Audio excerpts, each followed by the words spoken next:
देखिए, कहने और करने में उन्होंने क्यों कहा, किस मजबूरी में कहा, कहते हैं जिस घर में, कहते हैं मजबूरी में वो आपके साथ रह रहे थे, अब उनकी जान छूट गई है। देखिए, एक बर्तन में जब तक आप खा रहे होते हैं तो आप उस बर्तन की तारीफ के कसीदे पढ़ते हैं।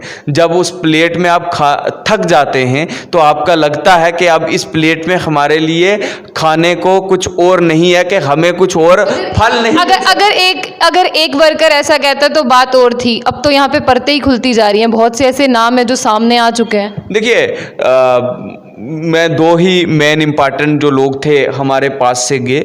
नम्रता जी पे एक जम्मू के थे। मैं आपकी बात को एक्सप्लेन करता हूँ। नम्रता जी पे क्यों कार्रवाई हुई वो सारी दुनिया जानती है, और वो यहाँ के लोग भी बहुत अच्छे तरीके से जानते हैं।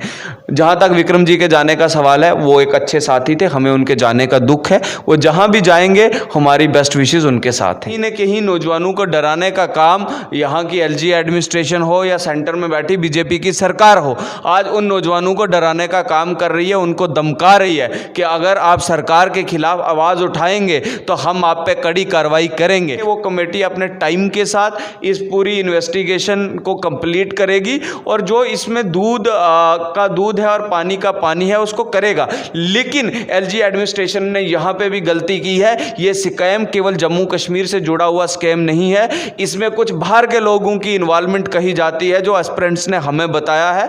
लगातार एस्पिरेंट्स के साथ हमारी बात हुई है, उन्होंने कहा कि कुछ बाहर के लोग थे जो इसमें इन्वॉल्व हैं, लेकिन एलजी एडमिनिस्ट्रेशन ने इस कार्रवाई को करने में देरी की है। मुझे लगता है कि उससे भी जो है एविडेंस को डिस्ट्रॉय करने का काम जो है उन लोगों ने किया है, जो मैं समझता हूँ। जम्मू कश्मीर में अगर देखा जाए तो सबसे ज़्यादा की अगर मैं बात करूँ तो जो युवा हैं, जिनकी हम बात करते हैं, जो हमारे देश की रीढ़ की हड्डी हैं और जो हमारा फ्यूचर है, जो हमारा भविष्य जो है उज्जवल बना सकते हैं, लेकिन अभी सबसे ज़्यादा उज्जवल की बात करते हैं सड़कों पर वही हैं। और अग्निपथ योजना की बात करते हैं, लाई गई है, वो भी जो युवा है उनसे वो भी खफा है। लेकिन हमारे साथ जो हैं वो अपनी पार्टी के यूथ विंग के वाइस प्रेसिडेंट, हम इनसे बात करते हैं रकीक खान जी से। रकीक जी, आपको क्या लगता है कि सबसे पहले बात यही कर लेते हैं कि हर कोई जो है आपको सड़क पर ही दिखेगा, और ज़्यादा से ज़्यादा वो ही नौजवान दिखेंगे जिनकी अभी जॉब करने की जो है वो उम्र है, लेकिन आपको ऐसा क्यों लगता है कि सड़कें जो है वो खाली होनी चाहिए थी, युवा लाइब्रेरी या किसी एक ऐसी जगह पे होने चाहिए थे जहाँ पे वो पढ़ सके, लेकिन वो सड़क पर नज़र आते हैं? देखिए, जहाँ तक हम पूरे देश की बात करें तो इस सरकार ने पढ़े लिखे नौजवानों को जो है वो अंधेरे की तरफ धकेलने का काम किया है। इस सरकार ने हर चौक पे एक बेरोज़गार युवा को खड़ा कर दिया है, क्योंकि जब एक युवा तालीम हासिल करने के बाद एक सुनहरे सपनों सजाए अपनी आँखों में देश का भविष्य बनाने की बात करता है, लेकिन सरकार ने उनकी आँखों में आँखें डालकर उन सपनों को छीनने का काम किया है। ये इस सरकार की उपलब्धि रही है। जहाँ तक आपने बात किया, आज नौजवान जब सड़कों पे आता है और नौजवानों की बात करता है तो कहीं न कहीं नौजवानों को डराने का काम यहाँ की एलजी एडमिनिस्ट्रेशन हो या सेंटर में बैठी बीजेपी की सरकार हो, आज उन नौजवानों को डराने का काम कर रही है, उनको धमका रही है कि अगर आप सरकार के खिलाफ आवाज़ उठाएंगे तो हम आप पे कड़ी कार्रवाई करेंगे। लेकिन उसके बावजूद भी आपने पूरे देश का माहौल अग्निपथ के मुद्दे पे देखा। पूरे देश के अंदर और जम्मू कश्मीर के अंदर लगातार नौजवान जो है वो सड़कों पर आ रहे हैं और अपने हक की बात कर रहे हैं। जहाँ तक जम्मू कश्मीर की आप बात करते हैं, यहाँ सर्विस सिलेक्शन बोर्ड पर एक सवालिया निशान खड़ा हुआ, जिस सवालिया निशान के अंदर सब इंस्पेक्टर्स के पूरे रिक्रूटमेंट को एक स्कैम के नज़रिए से देखे जाने लगा। और बड़ी बदकिस्मती से मैं कह रहा हूँ कि आज तक सरकार पे इतनी बड़ा सवालिया निशान किसी रिक्रूटमेंट एजेंसी पे लगना, इसका मतलब कि कुछ ना कुछ दाल में काला है। उसको लेकर एक कमेटी भी बनी, जिस कमेटी पे हम यकीन करते हैं और मुझे लगता है कि वो कमेटी अपने टाइम के साथ इस पूरी इन्वेस्टिगेशन को कंप्लीट करेगी, और जो इसमें दूध का दूध है और पानी का पानी है उसको करेगा। लेकिन एलजी एडमिनिस्ट्रेशन ने यहाँ पे भी गलती की है। ये स्कैम केवल जम्मू कश्मीर से जुड़ा हुआ स्कैम नहीं है, इसमें कुछ बाहर के लोगों की इन्वॉल्वमेंट कही जाती है, जो एस्पिरेंट्स ने हमें बताया है। लगातार एस्पिरेंट्स के साथ हमारी बात हुई है, उन्होंने कहा कि कुछ बाहर के लोग थे जो इसमें इन्वॉल्व हैं, लेकिन एलजी एडमिनिस्ट्रेशन ने इस कार्रवाई को करने में देरी की है। मुझे लगता है कि उससे भी जो है एविडेंस को डिस्ट्रॉय करने का काम जो है उन लोगों ने किया है, जो मैं समझता हूँ। इससे युवाओं को मुझे लगता है कि कुछ हद तक इंसाफ की उम्मीद जो युवा करता था सरकार से, वो ना के बराबर ही लग रही है अभी तक की। जो अपनी पार्टी का स्टैंड जानना चाहेंगे, युवाओं के लिए अपनी पार्टी के पास क्या कुछ खास है? देखिए अपनी पार्टी, देखिए मैंने आपको बहुत बार बताया कि जम्मू कश्मीर अपनी पार्टी के मैनिफेस्टो में हमने पहली बात कही कि हम 40% युवाओं को जो है वो जम्मू कश्मीर अपनी पार्टी में हर डिपार्टमेंट में हर चीज़ में हिस्सा देंगे। ठीक, उसकी एग्जांपल मैं आपको बताता हूं कि जम्मू कश्मीर के अंदर 20 डिस्ट्रिक्ट हैं और 20 डिस्ट्रिक्ट्स के अंदर भी हमने 6 ऐसे डिस्ट्रिक्ट हैं जहां 17 से 25 साल के एक युवा को पार्टी का डिस्ट्रिक्ट प्रेसिडेंट बना के खड़ा कर दिया, वो ताकत देने का काम किया। दूसरी, जहां तक हम कॉमन युवाओं की बात करते हैं कि हम नौजवानों के लिए करेंगे क्या, हम सरकार से पहली बात ये कहते हैं कि जो 1,10,000 पोस्टें 48 डिपार्टमेंट में खाली पड़ी हैं, जब भी हम सरकार में पावर में आते हैं तो हम सबसे पहले उन पोस्टों को भरने का काम करेंगे। जब तक हम पावर में नहीं आते तब तक हम सरकार को हर तरीके से प्रेशराइज एलजी एडमिनिस्ट्रेशन को करेंगे कि इन पोस्टों को भरा जाए। दूसरा, साथ साथ हम लोग ये चीज़ कहते हैं कि 100% जॉब रिजर्वेशन जो है वो जम्मू कश्मीर के युवाओं के लिए होनी चाहिए, जम्मू कश्मीर के यूथ के लिए होनी चाहिए। तीसरी हम बात कहते हैं कि अगर जम्मू कश्मीर के युवा जो है वो एक ऐसा युवा है जो हर फील्ड में अपने नाम को कमा रहा है, लेकिन अगर एक तरफ हम देखें कि उमरान मलिक ने जहां पूरे देश में अपना नाम कमाया है और पूरी दुनिया में अपनी तेज़ गेंदबाजी से पूरी दुनिया में अपना लोहा मनवाया है, लेकिन उसकी अगर हम दूसरी तरफ देखें तो हमारे पास रैबरे खेल एम्प्लॉई है जो आज भी 4,000 पे काम कर रहा है, जो पिछले 10-12 दिन लगातार उन्होंने आंदोलन किया और सरकार को जगाने का काम किया। अगर उसमें भी हम देखें तो हमारे पास 100 के करीब जो है वो इंटरनेशनल बात कर रहे हैं कि आप पावर में आएंगे। आपको लगता है कि आपकी पार्टी पे इतने सारे एलिगेशंस लगते हैं, जो आपकी पार्टी को छोड़कर जाता है वो कह देता है कि बात होती ही नहीं है, जम्मू की किसी के हित की बात होती ही नहीं है। आपको लगता है कि ऐसे में अपनी पार्टी पावर में आएगी? देखिए, जम्मू कश्मीर जो है वो केवल जम्मू डिस्ट्रिक्ट या श्रीनगर डिस्ट्रिक्ट नहीं है। जम्मू कश्मीर की अगर हम बात करें तो आपको श्रीनगर से उड़ी से पुंछ से टंगडार, करनाब, बारामूला, कठुआ, रियासी, उधमपुर, सांबा, किश्तवाड़, रामबन, अनंतनाग, बारामूला, कुपवाड़ा, पूरे 20 डिस्ट्रिक्ट्स की बात करनी पड़ेगी। जम्मू कश्मीर अपनी पार्टी वाहिद एक ऐसी पार्टी है जो पूरे 20 के 20 ज़िलों में मजबूती के साथ काम कर रही है। आपने कल भी देखा कि जिस तरीके से लगातार मुसलसल बारिश होने के तहत बारामूला के उड़ी में जो जन सैलाब जम्मू कश्मीर की अपनी पार्टी के प्रोग्राम में उमड़ा, उससे आप अंदाज़ा लगा सकते हैं कि जम्मू कश्मीर के लोग हाथों हाथ ले रहे हैं। आप कहते हैं कि क्यों? आपने कहा कि जम्मू की पार्टी के जो कार्यकर्ता छोड़ के गए उन्होंने तो पहले भी कह दिया कि आपका सारा फोकस ही कश्मीर पर है, जम्मू पर तो आपका फोकस ही नहीं है। उन्होंने कहा आपको वोट सिर्फ कश्मीर से चाहिए, जम्मू से कुछ चाहिए ही नहीं। देखिए, कहने और करने में उन्होंने क्यों कहा, किस मजबूरी में कहा?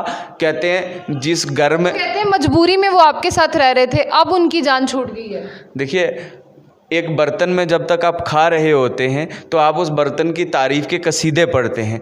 जब उस प्लेट में आप थक जाते हैं तो आपका लगता है कि अब इस प्लेट में हमारे लिए खाने को कुछ और नहीं है, कि हमें कुछ और फल नहीं।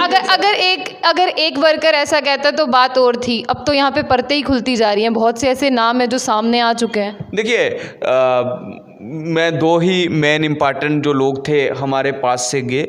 नम्रता जी पे एक जम्मू के थे। मैं आपकी बात को एक्सप्लेन करता हूँ। नम्रता जी पे क्यों कार्रवाई हुई वो सारी दुनिया जानती है और वो यहाँ के लोग भी बहुत अच्छे तरीके से जानते हैं। जहाँ तक विक्रम जी के जाने का सवाल है, वो एक अच्छे साथी थे, हमें उनके जाने का दुख है। वो जहाँ भी जाएंगे हमारी बेस्ट विशेज़ उनके साथ हैं। लेकिन फिर भी सवाल वही रहा ना कि आप जम्मू को जो है छोड़ रहे हैं या नज़रअंदाज कर रहे हैं। देखिए, जम्मू को छोड़ने की बात कहाँ कर रहे हैं, आपके उनके जाने के बाद की अगर हम बात करें, यहाँ पे पार्टी के पास चेहरे ही नहीं है मेन। अगर जम्मू से मैं आपको चेहरे एक्सप्लेन करता हूँ ना। उनके जाने के बाद रैपर दमाना से हमारे पास कारपोरेटर, एक्स कारपोरेटर साहब ने ज्वाइन किया। उनके जाने के बाद जम्मू में RS पुरा के अंदर एडवोकेट हरप्रीत जो प्रेसिडेंट बार एसोसिएशन RS पुरा के रहे, उन्होंने ज्वाइन किया।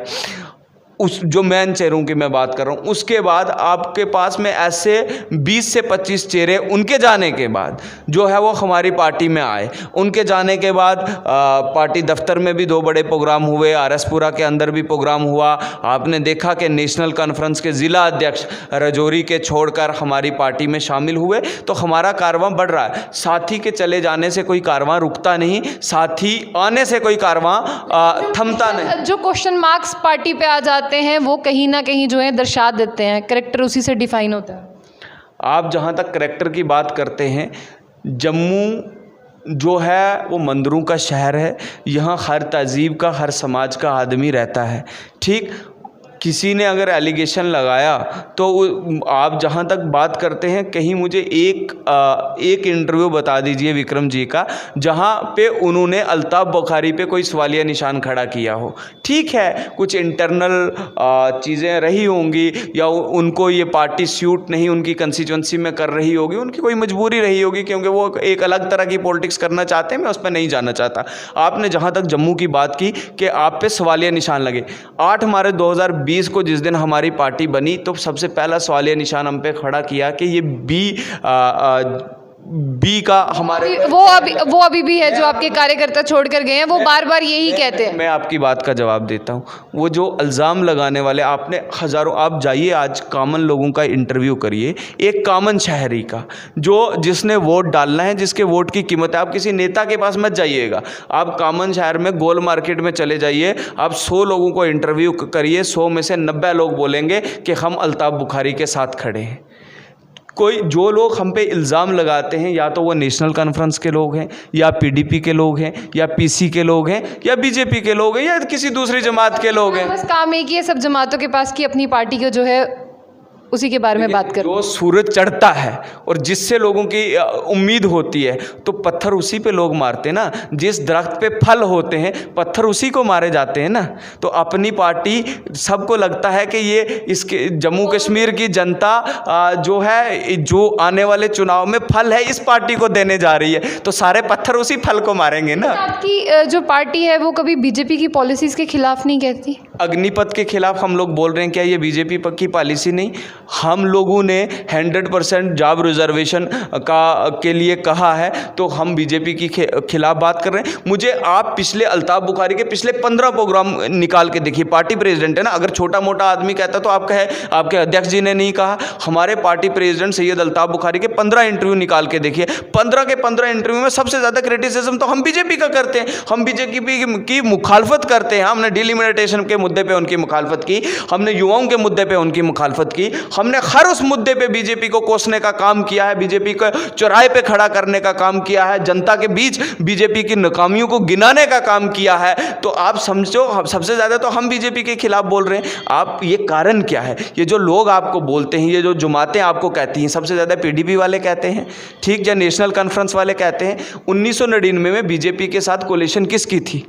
नेशनल कॉन्फ्रेंस की थी। उमर अब्दुल्ला जी कैबिनेट का हिस्सा थे, तो उल्टा चोर कोतवाल को डांटे। पीडीपी भी उनके साथ हुकूमत में रह के आई। दूसरी जो जमातें यहाँ कहती हैं वो भी डायरेक्ट या इनडायरेक्ट वे से उनके साथ थे। तो ये उल्टा चोर, ये तो चोर लोग हैं। ये जम्मू कश्मीर की जनता इनको जानती है, इसलिए तो ये हमारे मुखालफत करते हैं। ये अपनी पार्टी की मुखालफत ही इसीलिए करते हैं, ये जानते हैं कि 70 साल से लोगों ने इनको आजमा चुके हैं, क्योंकि लोग जानते हैं इनकी कमियों को कि इन्होंने जम्मू कश्मीर की जनता को किस तरीके से लूटने का काम किया है, और बीजेपी ने जम्मू को ठगने का काम किस तरीके से किया है। और बीजेपी ने जो महाराजा की पगड़ी थी, जिससे डोगरा अपनी आन बान और शान मानता था, उस पगड़ी को रौंदने का काम बीजेपी ने जिस तरीके से किया है, आने वाले चुनाव में जम्मू का डोगरा बीजेपी को जम्मू में सबक सिखाने का काम करेगा। और ये लोग जो हमें क्रिटिसाइज करते हैं, ये जानते हैं कि अगर जम्मू कश्मीर में कोई पॉलिटिकल पार्टी पावर में आएगी तो वो अल्ताफ़ बुखारी की नई सोच, अल्ताफ़ बुखारी का नया इनकलाब, अल्ताफ़ बुखारी का नया विज़न, अल्ताफ़ बुखारी की जम्मू कश्मीर अपनी पार्टी आएगी। तो चलिए देखते हैं आने वाले इलेक्शंस में जो है वो कौन सा पलड़ा किसका भारी होता है और कौन सी पार्टी जो है जीत के आती है। तो ऐसी और अपडेट्स के लिए देखते रहिए जम्मू बुलेटिन न्यूज़। आशिया खानी सतुल्लाह।